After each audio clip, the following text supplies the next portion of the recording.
Hello, Zach Murphy here. Thank you so much for taking the time to tune into my channel today.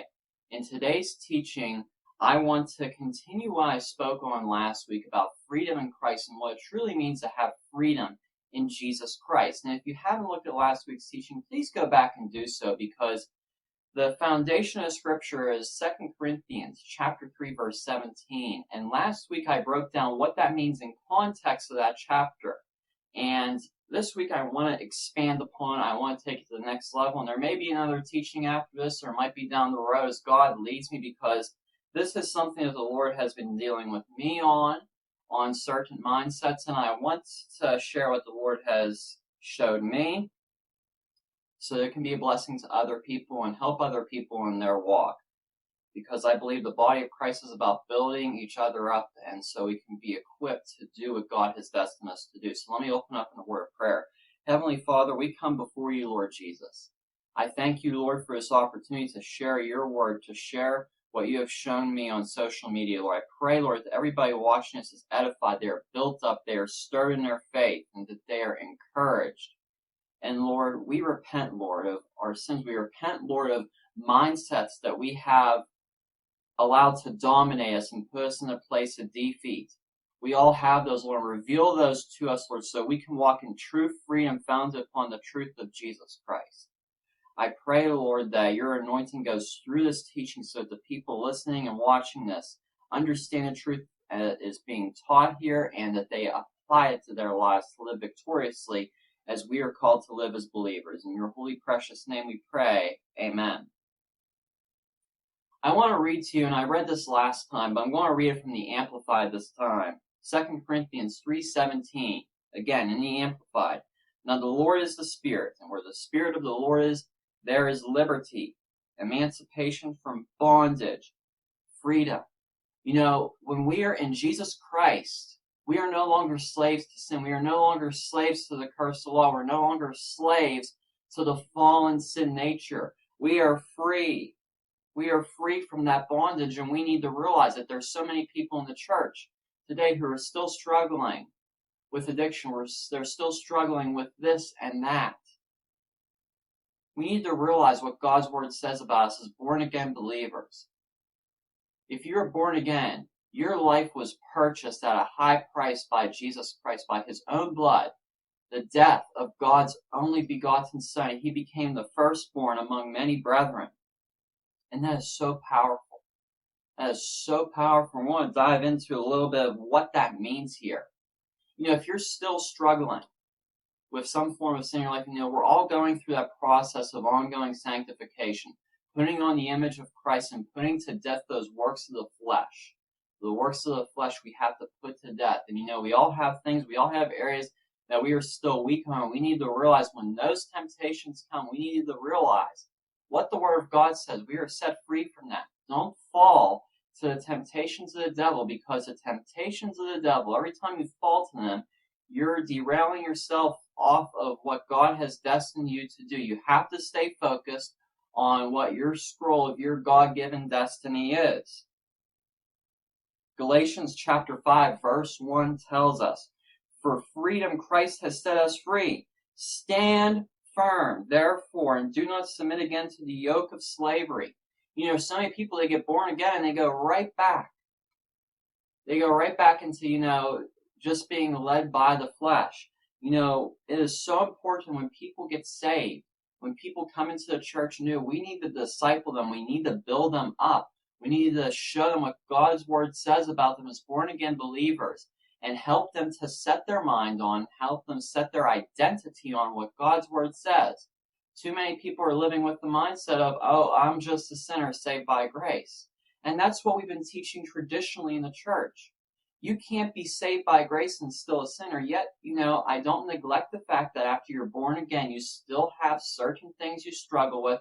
We still fall short, and thank God for his love, grace, and mercy that we can approach him, repent, and be cleansed of that Jesus' blood paid the price for all of our sins. We need to realize that we were sinners. Our identity needs to be, it can't be our identity as, I'm just a sinner saved by grace. No, don't identify that you're a sinner. Because God's word says that we have the righteousness of Christ. Not by our own strength, but by what Christ has done. We put on righteousness that he provided. We need to identify with that we were a sinner and we are now saved by grace. So confess this over yourself. Look yourself in the mirror and say, I was once a sinner, but now I am saved by grace and I have the righteousness of Christ. Tell that to yourself. Set your mindset on that every day. And if you cultivate that in your mindset, even if it's, 5-10 minutes a day, if you start your day off thinking like that, and when a temptation comes, you need to tell yourself that. And yes, you won't get it right every single time, but you have to cultivate the mind of Christ. The Word of God says, be transformed by the renewing of your mind. You need to renew your mind on what the Word of God says so you can know the truth and live in the truth, and the truth sets you free. Knowing the truth of what Christ has done for you and has provided for you will set you free. It is as simple as that. And I'm not teaching works. I'm just telling you, as a Christian, you have to realize what your inheritance is. You don't have to be bound up by, different sinful struggles, different lusts, different desires that are contrary to God's word. You need to cultivate the mind of Christ, which is a mind that is grounded upon the word of God. Because Jesus is the Logos, the word of God, as John chapter 1 tells us. 1 Peter chapter 2, verse 16 tells us, live as people who are free, not using your freedom as a cover-up for evil, but living as servants of God. Christianity isn't about praying a prayer and living your life as you want. It is about living in freedom, having the slate wiped clean, having all your sins forgiven, and serving the living God, being servants of God. And, we have to have the mindset of being servants of God. It's not all about, what your title is in the church. It's about being a servant, doing everything from a place of servanthood towards God, towards Christ, and from a place of love. And I want to read to you Romans chapter 8, verse 15. For did you not receive the spirit of slavery to fall back into fear, but you have received the spirit of adoption as sons who cry, Abba, Father. And I want to jump down to verse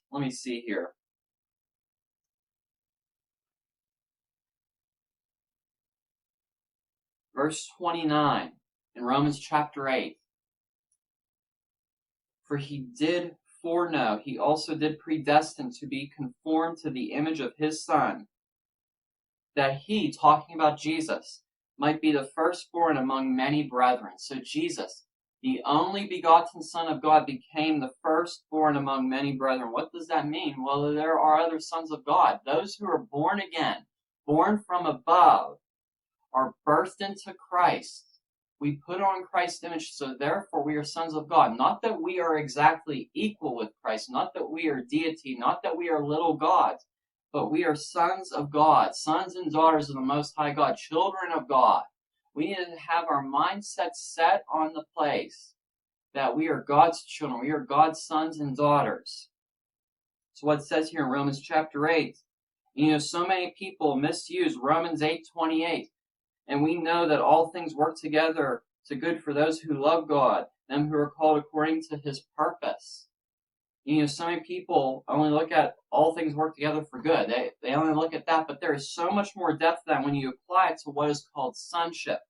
And sonship is so crucial to the believer's life because the more levels of maturity you walk in spiritually, in Christ Jesus, in your Christian walk, the higher levels of sonship you walk in. And the other verse I want to point out to you,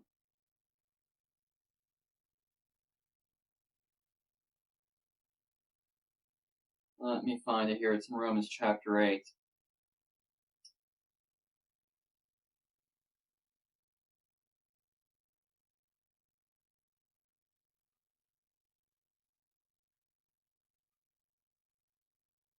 verse 19, Romans 8, verse 19, excuse me. For the earnest expectation of the creature waiteth for the manifestation of the sons of God. And some translations say that all of creation is groaning for the revealing of the sons of God. And it's plural, obviously. It's plural, obviously, here. It's not, Son of God. Jesus Christ has already been manifested.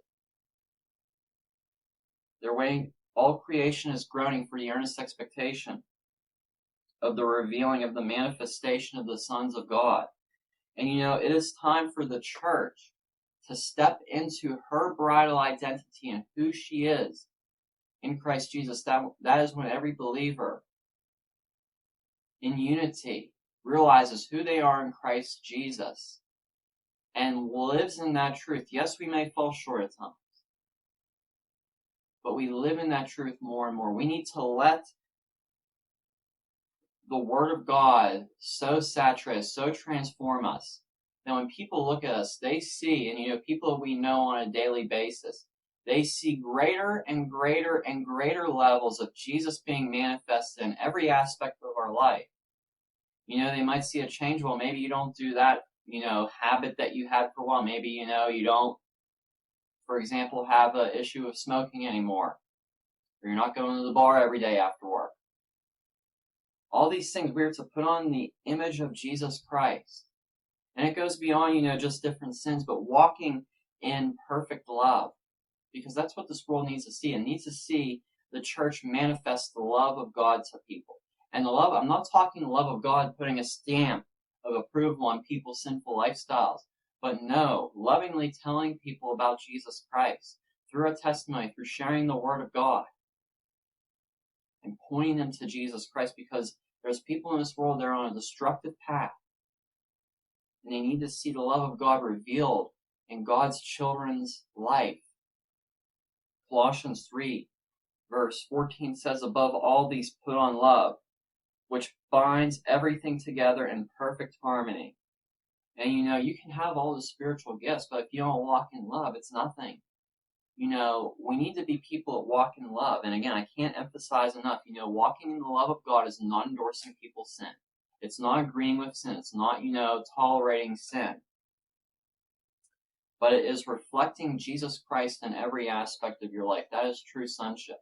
And there are different mindsets that we all need to be freed from dead religion, from tradition of man. There has been so much over church history that has crept in, that has distorted the truth.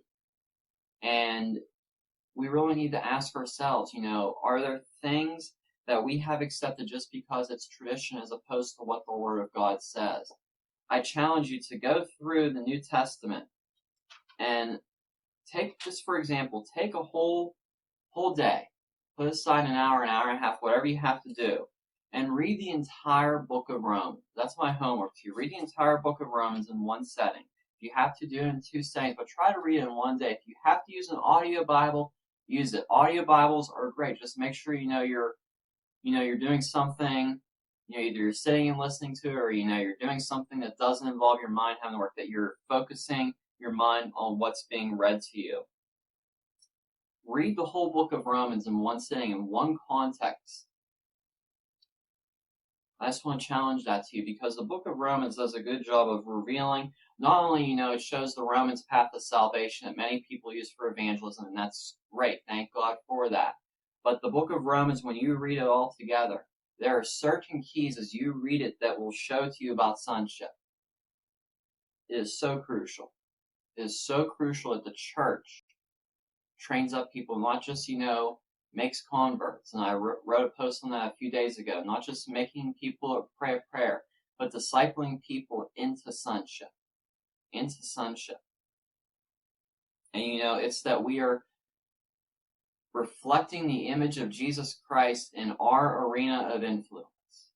In our arena of influence. Some people, their arena of influence might be in schools, or it might be in the enterprise world, or it might be in the political field, or whatever it is. The image of Jesus Christ needs to be born by the church. It needs to be shown by the church so that people can see the light of Jesus, because There's people in this world that are on a dark, destructive path of sin. And they need to see the light of Jesus. They need to come to him through faith. So, as you go through your daily discipleship, ask God to reveal to you different things in your mind that are not in line with his word, and they're probably different mindsets. And as you renew your mind on the word of God, God's going to reveal things to you in your life that are contrary to the word of God, and things will change. Things will change. The word of God is powerful. That's all I have for today. So let me close in a word of prayer. Heavenly Father, we thank you for this message, Lord. I pray, Lord, that people live out this truth of sonship, that people walk in true freedom in Jesus Christ for your glory. And any mindsets people are dealing with, any sinful habits or addictions or fears, that you show them your truth in your word, they know the truth, and that they are set free. In the mighty name of Jesus, we give you all the praise, glory, and honor. In Jesus' name, amen. God bless you. Have a great week. Be sure to subscribe down below. Okay, and if you would like to learn more about me and check out my other teachings as well as blog posts, you can go to my website, steadfast-etm.com. I post on there regularly, and you can also subscribe to a newsletter. There is a page there to look at missionaries I would encourage you to donate to as well as other links to other teachers of the Word of God that I personally follow myself, and I encourage you to follow as well. And there's some other resources on there for Christian living and studying the Word of God. Additionally, I have a devotional available on the fruits of the Spirit. The print version is currently $7 and the ebook version is $2. I highly encourage you to check that out. It is a very fundamental teaching, and it's very easily laid out for you to understand and apply to your life. Also, I would like to encourage you to pray for CMI Global. I'm a part of that ministry fellowship there. I'm credentialed through them, and CMI Global is a ministry fellowship that helps equip and establish and strengthen the local church. So please join me in praying for leadership as well as provision and blessing for all the other ministers and churches within CMI Global. And the website cmiglobal.info is available for more information, or if you would like to donate to them. I'd also like to talk to you about the School of Discipleship through endurehardship.org/SOD, which is where you can check it out. I attended this program, and I'll be a graduate of this 2-year program as of May, at the end of May 2023. If you are looking for sound Christian teaching and discipleship, I highly encourage you to check this program. You can do it from anywhere. They do weekly Zoom meetings for you if you enroll, and the teachings are awesome. They will help strengthen your walk with the Lord and help you build a lifestyle of discipleship, which is very important. This is for anybody, whether or not you want to be in ministry or not. I believe this is crucial for any Christian. There is just so much given in this school here. It has touched my life, and I know it has touched others, and it's led by Dr. J.P. Price. You can find out more about this school here. I'd highly encourage you to check it out. It's very affordable, very reasonable.